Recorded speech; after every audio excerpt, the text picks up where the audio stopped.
இயேசுவின் ஜெப கோபுரம் ஊழியங்கள் வழங்கும்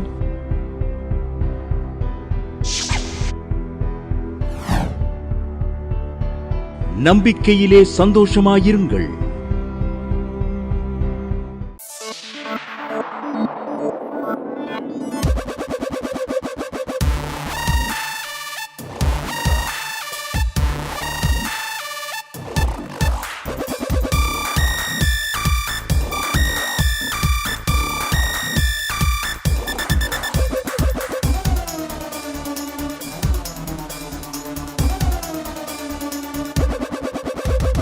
வனாந்திரத்தில்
சாந்தி முருகன் என்கிறவங்க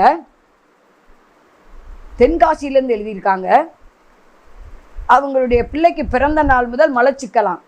சோப்பு வைக்கணுமா, வாழைப்பழம் கொடுத்தாலும் 4 வாழைப்பழம் கொடுத்தாலும் சரியாக போகாதான். ரொம்ப வயிறு வலிக்குன்னு அழுகுமா, பிள்ளை துடிக்குமா. அவங்க ஜாய் டிவியில் ஞாயிற்றுக்கிழமை மாலை 7:30 மணிக்கு நம்பிக்கையிலே சந்தோஷமாக இருக்க நிகழ்ச்சியை பார்ப்பாங்களாம். ஒரு நாள் நான் அந்த ஃபோனில் அம்மாட்ட நான் ஜெபம் பண்ணேன், என் பிள்ளைக்கு இப்படி பிறந்த நாள் முதல் இருக்குமா, 3 வருஷமாக இருக்குது, குழந்தைக்கு 3 வயசு ஆச்சு, இன்னும் கஷ்டப்படுறாம்மா, துடிக்குதுமா பாத்ரூம் போகிறதுக்கு அப்படின்னு சொன்னாங்க. நான் சொன்னேன் அம்மாட்ட, அவங்க ஜெபம் பண்ணாங்க. ஃபோன்லேயே ஜெபம் பண்ணி தேங்காய் எண்ணெயை ஃபோன்லேயே ஜெபம் பண்ணி கொடுத்தாங்க. அதை வயிற்றுல தடவுனே அற்புதமாக அந்த நாள் முதல் மலச்சிக்கலே இல்லைன்னு சாட்சி எழுதியிருக்காங்க. கர்த்தருடைய நாமம் மகிமைப்படுவதாக. ஆண்டவராய் இயேசு கிறிஸ்துவின் உயிர்த்தெழுந்த நாமத்தினால ஜீவனுள்ள வாழ்த்துக்களை தேவ சமூகத்திலிருந்து உங்களுக்கு சொல்லுகிறோம். ஒவ்வொரு ஞாயிற்றுக்கிழமையும் மாலை 7:30 மணிக்கு ஜாய் டிவியில் நம்பிக்கையிலே சந்தோஷமாக இருங்கள் நிகழ்ச்சி ஒளிபரப்பப்பட்டு வருகிறது. தொடர்ந்து அதை நீங்கள் பாருங்கள். இது அநேகருக்கு ஆசீர்வாதமாக இருக்குன்னு ஃபோன் மூலம் நாங்கள் அறிந்து கொள்ளுகிறோம். அல்லேலூயா. உங்களுக்கு தெரிந்தவர்களுக்கு இதை அறிமுகப்படுத்துங்கள். அல்லேலூயா. இது நீங்கள் கர்த்தருக்கு செய்யக்கூடிய ஒரு ஊழியம். இந்த ஊழியங்களுக்கு பல ஆயிரங்கள் தேவைப்படுகிறது. நீங்களும் இந்த ஊழியத்தில் பங்காளர்களாய் மாறும்படி நாங்கள் எதிர்பார்க்குறோம். வாருங்கள், எழுந்து கட்டுவோம். அல்லேலூயா. சிறுதுளி தான் பெருவெள்ளம். ஏதாவது உங்களுக்கு முடிஞ்ச காணிக்கை நீங்கள் மாதம் அனுப்புனீங்கன்னா இந்த ஊழியம் தொடர்ந்து நடத்தப்படுவதற்கு எதுவாக இருக்கும். இந்த மாதமெல்லாம் சரி வேண்டாம் நிறுத்திடலாமான்லாம் யோசித்தேன். அந்த அளவுக்கு ரொம்ப பணத்துக்கு பிரச்சனையாக இருந்துச்சு. ஆனாலும் தேவ கிருபையினால தான் இந்த செய்தி இந்த ப்ரோக்ராம் வெளிவருது. அல்லேலூயா. அல்லேலூயா. உங்கள் கணக்குக்கு நிச்சயம் பலன் இந்த பூமியில் பெருகும். சிறுக விதைச்சா நம்ம சிறுகதான் இருப்போம், பெருக நம்ம விதைச்சோம்னா பெருக இருப்போம். நேர் சொல்லுவாங்க, என்னை ஆண்டவர் ஆசீர்வதிக்கட்டும் நான் தர்றேன். இல்லை, ஆண்டவர் சொல்கிறார் 5 அப்போ 2 மீன் தான் ஒரு சிறு பையன்ட்டு இருந்தது, அதைத்தானே கேட்குறாரு கையில். அத்தனை பேருக்கு 5000 புருஷர்கள்னால் 5000 மனைவிகள் இருந்திருக்கணும். அவங்களுக்கு ஆளுக்கு 2 பிள்ளைங்க இப்போ உள்ள காலத்தின்படி வச்சா கூட மொத்தம் 20,000 பேர் இல்லையா? சாப்பிட்டு 12 கூட நிறைய எடுத்தாங்கன்னு இருக்கு.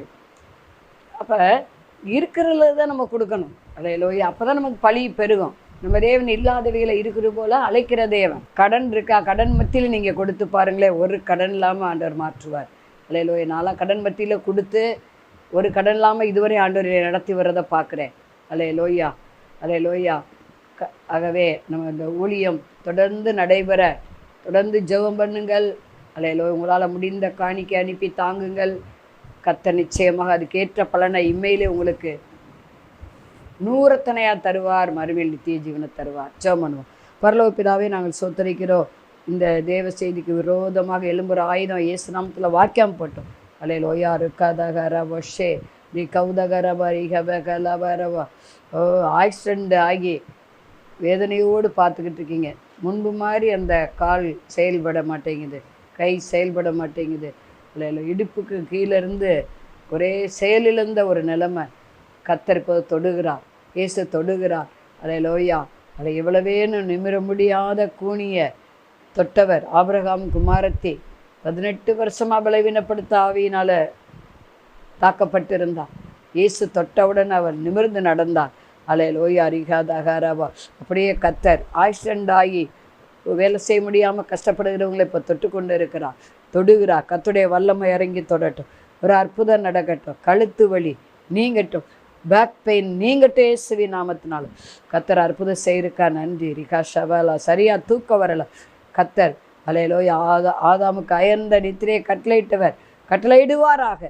தேவ செய்தி ஆசீர்வாதி இயேசு நாமத்தை பிதாவே, ஆமென். இந்த நாள்லையும் கூட ஒரு வாக்குத்தத்தத்தை தியானிக்க போகிறோம்.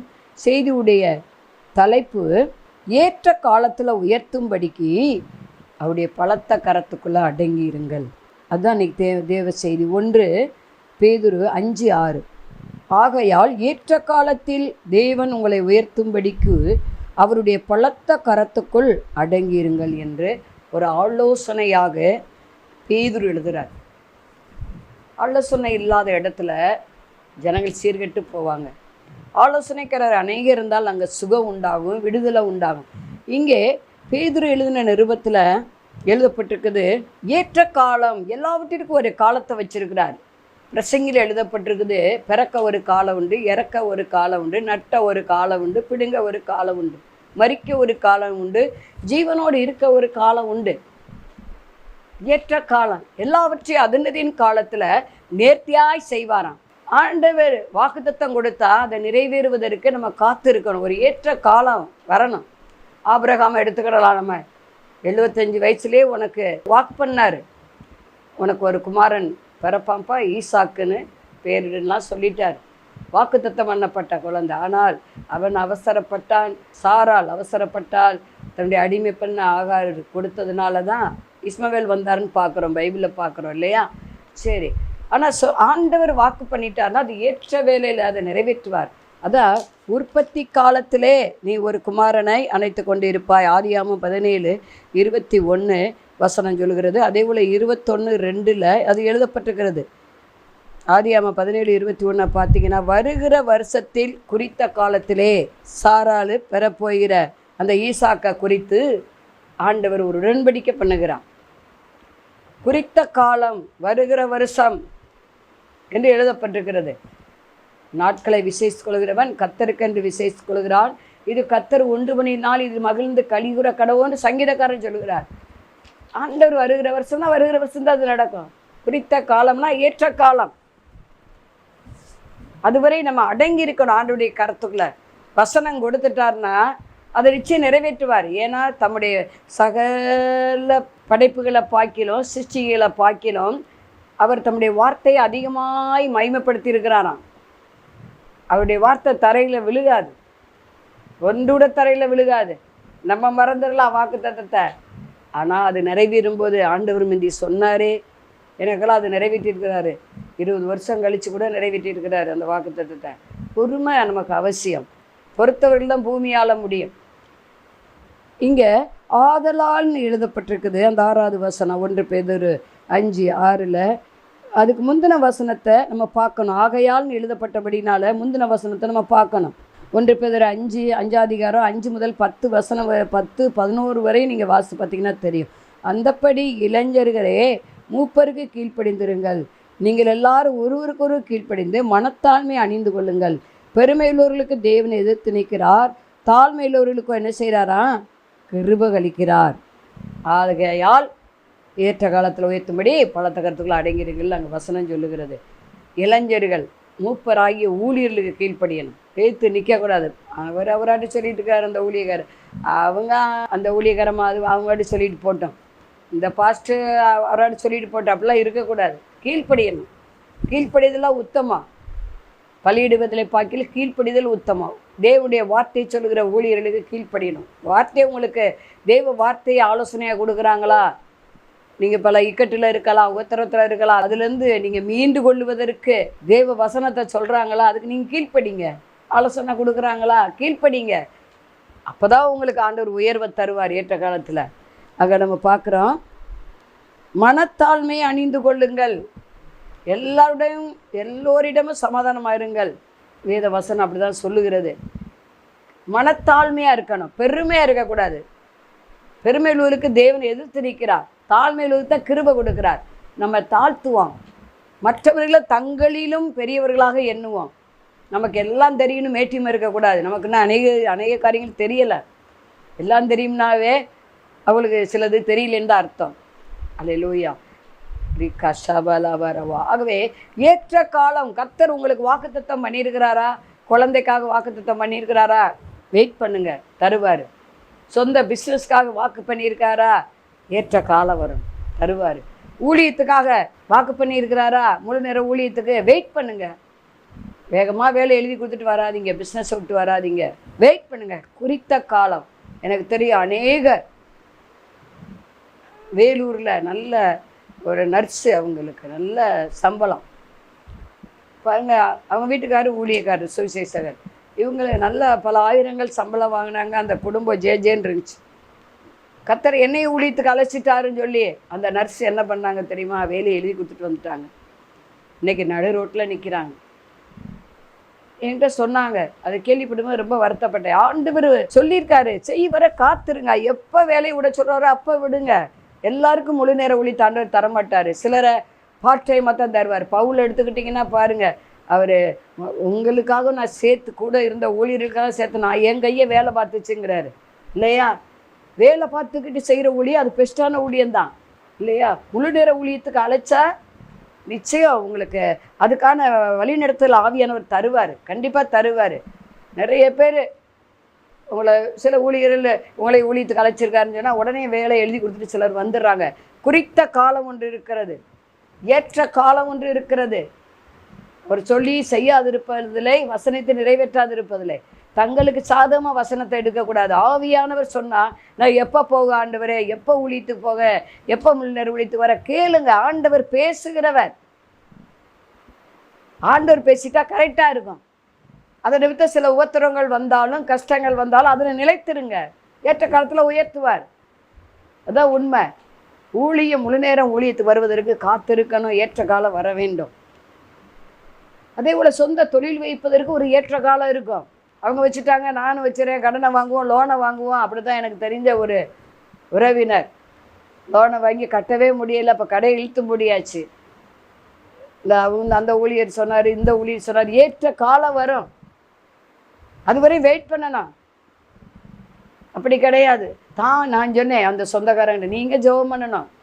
ஊழியர் சொன்னான்னு அந்த வருஷத்துலேயே ஏன் வச்சிங்க பாருங்கள். இப்போ அவ்வளவு கடன், 25 லட்சத்துக்கு மேலே கடன், எப்படி அடைக்க போகிறீங்க? இப்போ என்ன செய்ய போகிறீங்க? அந்த சொன்ன ஊழியக்காரன் வந்து அடைக்க போகிறாரு இல்லையே. நீங்கள் ஆண்டவரை நோக்கி ஜெபம் பண்ணுங்க. என்கிட்ட ஆலோசனை கேட்டால் அப்படி தான் சொல்லுவேன். நீங்கள் ஜெபம் பண்ணுங்க, உங்களுக்கு வயிறு வச்சா நீங்கள் தாங்க சாப்பிடணும். அதான் உண்மை. ஆண்டவர் எல்லோரோடையும் பேசுகிறவராக தான் இருக்கிறாரு. சின்ன சாமுவேலோட பேசினவர் உங்களோட பேச மாட்டாரா? சொல்லுங்க பாப்பா. சொல்லு அடியேன் கேட்குறேன். உபவாசம் போட்டு தேவ சமூகத்தில் தாழ்த்துங்க, அப்பொழுது நிச்சயமாக உங்களுக்கு உயர்வு வரும். கடனோடு இருப்பது தேவ சித்தம் அல்ல, மனைவி பிள்ளைகளோடு நீங்கள் கஷ்டப்படுவது தேவ சித்தம் இல்லை, நீங்கள் எல்லாவற்றிலும் வாழ்ந்து சுகமாக இருப்பதான் தேவ சித்தம்.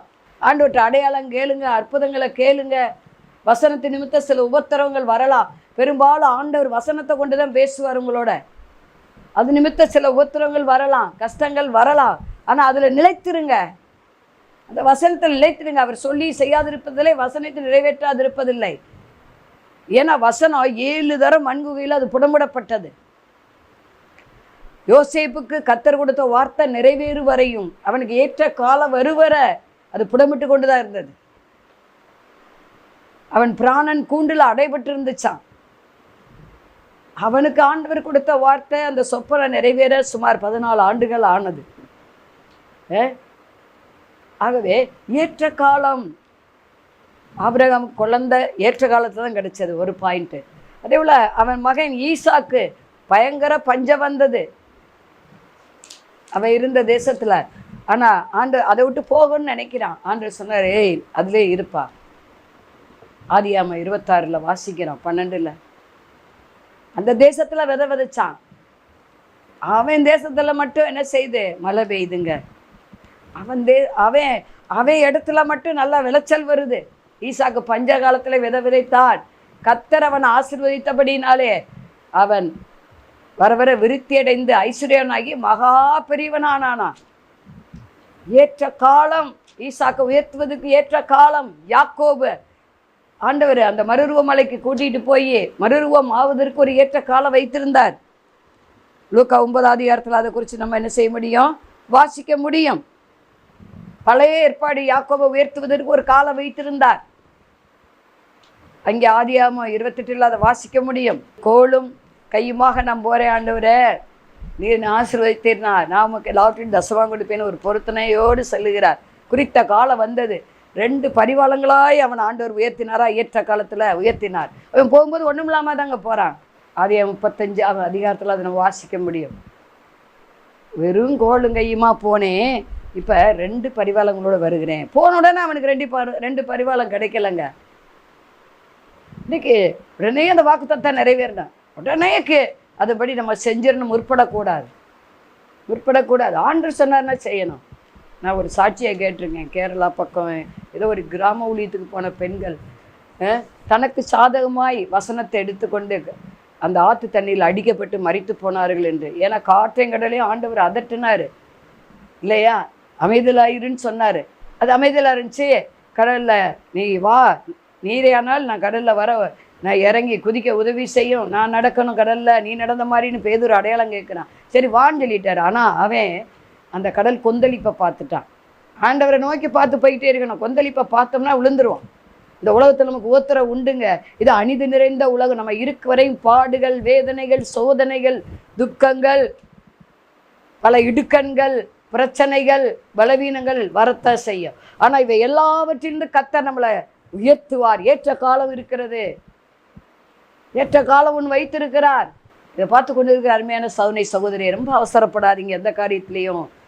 ஆபிரகாம் பொறுமையை கை கொள்ளுங்கள், ஈசாக்கு பொறுமையை கை கொள்ளுங்கள், யாக்கோபு பொறுமையை கை கொள்ளுங்கள், யோசேப்பு பொறுமையை கை கொள்ளுங்கள், ஆண்டவருக்கு பயந்து நடுங்குங்கள். இவர்களுக்கெல்லாம் ஒரு காலத்தை வைத்து தான் ஆண்டவர் உயர்த்தி வைத்திருந்தார். ரூத்தை உயர்த்துவதற்கு ஒரு காலம் இருந்தது. உடனே போவாசவனுக்கு கிடைச்சிடல. ரூத் அதிகாரத்தில் வாசிக்க முடியும். பைபிள் ஆதியாகமம் முதல் வெளிப்படுத்தின விசேஷரை நீங்கள் வாசித்து பார்த்தால் உடனே எதுவும் நிறைவேறலை. அல்லேலூயா. கர்த்தர் உடனே எழும்பி நடந்திருப்பாங்க. ஆண்டவர் சொன்னால் நடக்கும். இந்த ஒரு 2 சகோதரிகள் ஆற்றை கடக்கும்போது இந்த வசனத்தை பயன்படுத்தி காற்றியங்கடலை அதட்டுனவரே, இப்பொழுது இந்த இதில் ஆறில் நாங்கள் இதை கடந்துதான் வேணால் நாங்கள் சீக்கிரம் வீட்டுக்கு போயிடலாம், இல்லை ஆறை சுற்றி வந்துடுனா இன்னும் நைட்டு ரொம்ப லேட்டாகும், நாங்கள் பெண்களாக இருக்கோம், ஊழிய திரும்பத்தை தான் அவங்க போயிருக்காங்க. கடைசியில் அந்த வசனத்தை வச்சு அவங்க ஜெபம் பண்ணி பேதுருவு நடந்தது போல் நாங்கள் நடக்கிறோன்னு நடந்து கடைசியில் என்ன ஆகிப்போச்சு, வெள்ளம் அடிச்சுட்டு போய் மரிச்சு போயிட்டாங்க. ஆண்டவர் சொல்லலை. நல்லா ஆண்டவர் சொல்லியிருந்தானே அவங்க போயிருக்கலாம். வசனம் சொல்லுது உண்மைதான், சத்தியம்தான். ஆனால் நமக்கு சாதகமாக அதை எடுத்துக்கிடக்கூடாது. ஆண்டவர் இதில் நட, நான் உன்னோடு வருவேன் அப்படின்னு சொல்லியிருந்தாருன்னா, நீ நட நான் பார்த்துக்கிறேன் அப்படின்னு அவர் பேசியிருந்தா நடந்திருக்கலாம். நிச்சயமாக 6-2 பிரிஞ்சிருக்கோம் இல்லையா. ஆனால் நீங்கள் அந்த வசனத்தை தப்பாகவும் எடுத்துக்கிடக்கூடாது. அல்லேலூயா. வசனம் மாறாதது. அது வசனம் கால்களுக்கு தெய்வம், செல்லு வலிக்கு வெளிச்சமாக இருக்கிறது. அதை ஆராய்ந்து பார்க்கணும். நலமானதை நம்ம பிடித்து கொள்ள வேண்டும்.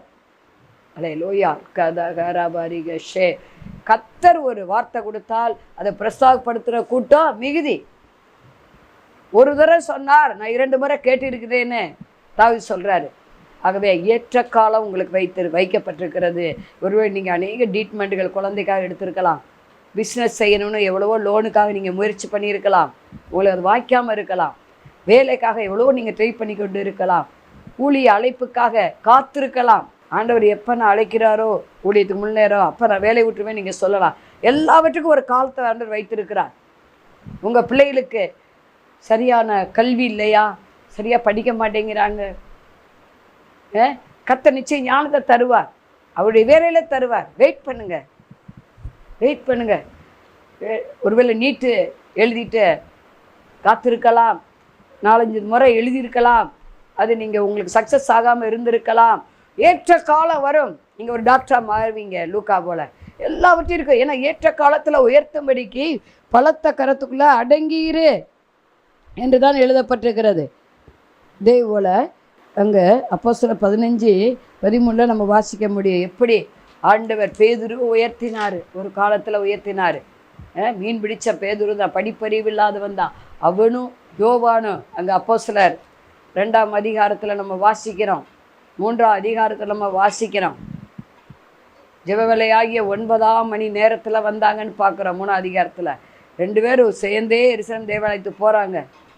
அங்கே பல வருஷமாக 40 வருஷம் மேலே சப்பானி அங்கே உட்காந்துருக்குறான் வெளியே பிச்சை கேட்டுக்கிட்டு. ஏன் 40 வருஷமாக உட்காந்துருக்கணும்? தினம் தானே அவங்க 2 பேரும் வராங்க. காலம், ஏற்ற வேலை. ஒரு நாள் தான் சொன்னாங்க, தினம் சொல்லலை. ஒரு நாள் 1 நிமிஷத்தில் சொன்னாங்க, ஏசு நாமத்தினால் எழும்பி நடைன்னு. கால்கள் பலன் கொண்டது.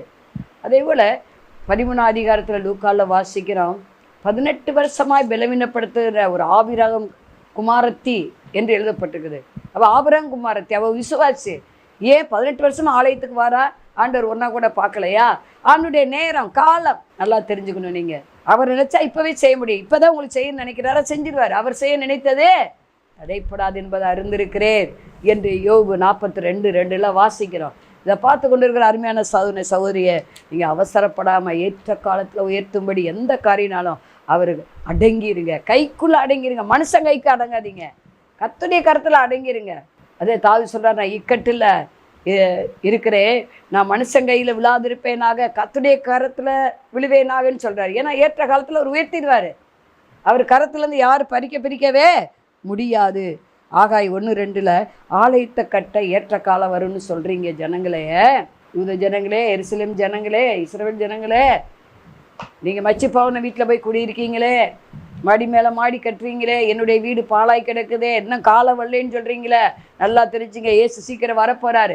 அவருக்கென்று வாசஸ்தலத்தை கட்டணம், கொடி ஆராதிப்பதற்கு, துதிப்பதற்கு, ஜெபிப்பதற்கு ஜெப மண்டபங்களை, தேவாலயங்களை நம்ம ஏற்படுத்த வேண்டும். அவருக்குன்னு ஒரு வாசஸ்தலத்தை நம்ம வீடை திறந்து கொடுக்க வேண்டும். கொர்நேலி வீடு போல, சகை வீடு போல அவருடைய ராஜ்யம் அநேகருடைய இருதயங்களை கட்டப்பட வேண்டும். அது இந்த காலம்தான். ஊழியம் செய்வது, சுவிசேஷம் அறிவிப்பது எப்போ வேணாலும் டெய்லி அறிவிக்கணும். ஏன்னா ஒரு கிரியை செய்யக்கூடாத ராக்கால வரப்போகுது. ஆகவே சுவிசேஷத்தை தாமதியாமல் நம்ம அறிவிப்போம். அது இந்த காலம்தான், அறிவிக்க காலம். அதுக்கு ஏற்ற பலன் ஆண்டவர் என்ன செய்வார்? நிச்சயமாக தருவார். சரி, இப்போ தலையை தாழ்த்தே நம்ம ஜெபிக்க போகிறோம். ஆபிரகாமின் தேவன், ஈசாக்கின் தேவன், யாக்கோபின் தேவனே துதிக்கிறோம். அவர் ஆபிரகாமுக்கு குறித்த காலத்தில் குமாரனை ஈசாக்க தந்தீர். அதே போல் ஆண்டவரை யார் யார் குழந்தை இல்லாமல் பார்க்குறாங்களோ, நீர் நினைச்ச நேரத்தில் கர்த்தர் தருவீராக. இந்த வருஷமே நீ தந்து கர்த்தர் ஒரு அற்புதத்தை செய்வீராக. ராக்காதேகா பாபா யாக்கோபு கோலும் கையுமா போனவிட 2 பரிவாளங்களாய் உம்முடைய வேலையில் உயர்த்திட. எவ்வளவுதான் தொழில் செஞ்சாலும், இரவும் பகலும் பாடுபட்டாலும், எவ்வளோதான் வேலை பார்த்தாலும், எக்கனாமிக்கில் பற்றாக்குறை இருக்கலாம், அது இயேசுவின் நாமத்தினால நீங்கி போவதாக. அல்லேலூயா. ரகதகலவரவா ஓ ரபாரிகபலவ மீதி எடுக்கும்படி கர்த்தர் ஆசீர்வதிப்பீராக. அல்லேலூயா. சுகவீனம், பலவீனம், ஓயாமல் ஆஸ்பத்திரி செலவு, சத்துரு போராட்டம், செய்வன மந்திரங்கள், இதெல்லாம் நசனா இயேசுவின் நாமத்தில் நீங்கி போவதாக. மந்திரத்தினால என்ன எவ்வளோ நாள் நான் கட்டப்பட்டு இருக்கிற ஆண்டவரே, எவ்வளோ நாள் சுகவீனத்தோடு இருக்க, எவ்வளோ நாள் பலவீனத்தோடு இருக்க, என் பிள்ளைய குடியிலேருந்து எப்போ விடுதலை தரப்போயிரு, என் கணவருக்கு விபச்சார பாவத்திலிருந்து எப்போ விடுவிக்க போகிறீர். அல்லேலூயா. எப்போ என் பிள்ளைக்கு வேலையை கொடுக்க போகிறீர், எந்த காலத்தில் ஆண்டவரே, எப்போ என்று சொல்லி ஜெபிக்கிற ஒவ்வொருவரையும் கண்ணோக்கி பாருங்கள். ஓராக்கா அதிகாபாபால இப்போதே இன்றைய ரட்சினால் இதுவே அணுகிற காலம். உடைய உயிர்த்தந்த வல்லமை இறங்கி அல்லேலூயா. யாக்கோபை ஏற்றவேளை உயர்த்தினது போல, ஈசாக்கை ஏற்றவேளை ஆசிர்வதித்தது போல, அல்லேலூயா. ரிகாதகரவசே ஓர் அவாறு ரூத்தை ஏற்ற வேலையில் போவாசின் மனைவியாக மாற்றினது போல, திருமணம் ஆகாத ஒவ்வொரு பிள்ளைகளுக்கும் ஏற்ற வேலையில் இந்த வருஷம் திருமணம் நடப்பதாக. எல்லா தடையும் ஒட்டைக்கிறோம் இயேசு நாமத்தை பிதாவே, ஆமென். மாணவர்களே, அதிசய கல்வாரி ஊழியங்கள் மூலம் ஒவ்வொரு மாதமும் தேவனால் எல்லாம் கூடும் பத்திரிகையை நாங்கள் வெளியிடுகிறோம். தேவ சமூக பாடல்கள் DVD, ACD இந்த பாடல்களை நாங்கள் வெளியிடுகிறோம். அதிசய கல்வாரி ஊழியம் இது தீர்க்க தரிசன ஜெப ஊழியமாக நடைபெறுகிறது. இந்த ஊழியங்களுக்காக ஜெபிக்க, காணிக்கையை அனுப்ப தாங்க மறவாதிருங்கள். ஜெபிக்கிற, கொடுக்கிற, உழைக்கிற உங்கள் ஒவ்வொருவரையும் ஆண்டவர் தாமே ஆபிரகாமை ஆசீர்வதித்தது போல சகல விதத்திலும் உங்களை ஆசீர்வதிப்பாராக. ஆமென். அன்பிற்குரியவர்களே, இந்த ஊழியத்தை உங்கள் காணிக்கைகளால் தாங்குபவர்களின் கவனத்திற்கு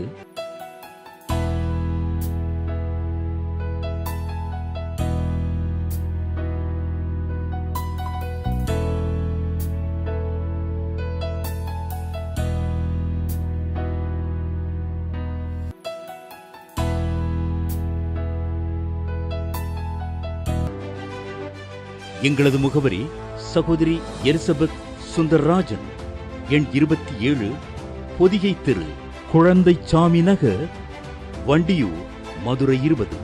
செல்போன் எண்கள் 9484177765 9095328172 மற்றும் 9443930850.